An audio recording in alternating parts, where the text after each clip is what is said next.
Hey guys, I'm Dina Takruri, and we're going to be taking a look at 5 times the U.S. has interfered in foreign elections, including CIA-backed coups and a whole lot of money.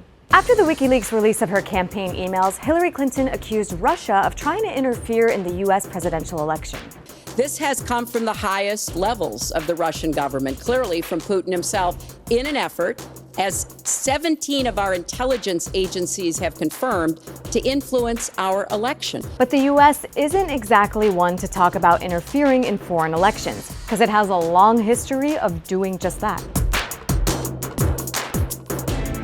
In 2014, Afghans went to the polls, but the results of the election were inconclusive and there were widespread claims of fraud. So, the U.S. stepped in and negotiated a power-sharing agreement which would place Ashraf Ghani, who the U.S. supported, as president.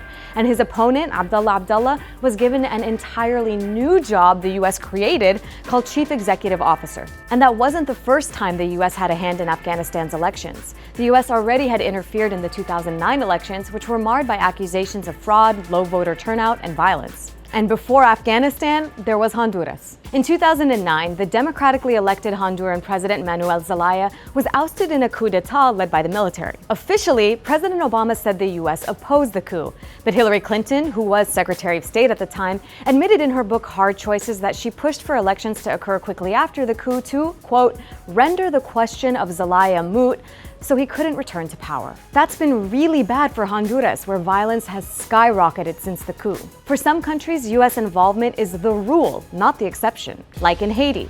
In 2015, the U.S. provided money to fund elections, which had no clear winner, and runoffs have since been postponed several times. And Washington supported the flawed election of 2010 to keep Michelle's sweet Mickey Martelly on the ballot after he lost in the first round. And it helped fund the 2009 elections that excluded Haiti's major political parties.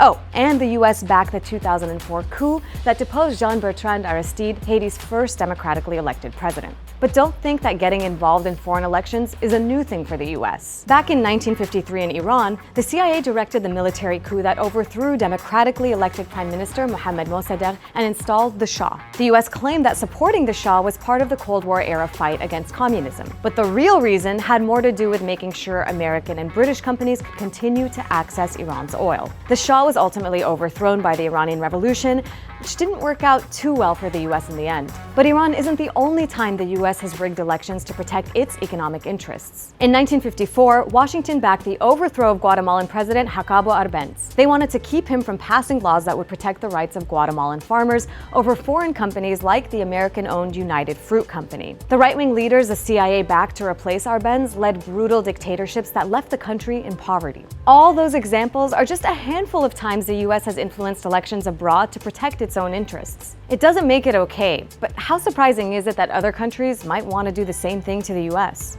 In the case of Haiti, elections are just one of the many ways U.S. involvement has been harmful. If you want to learn more, check out our video on how the U.S. has long failed Haiti.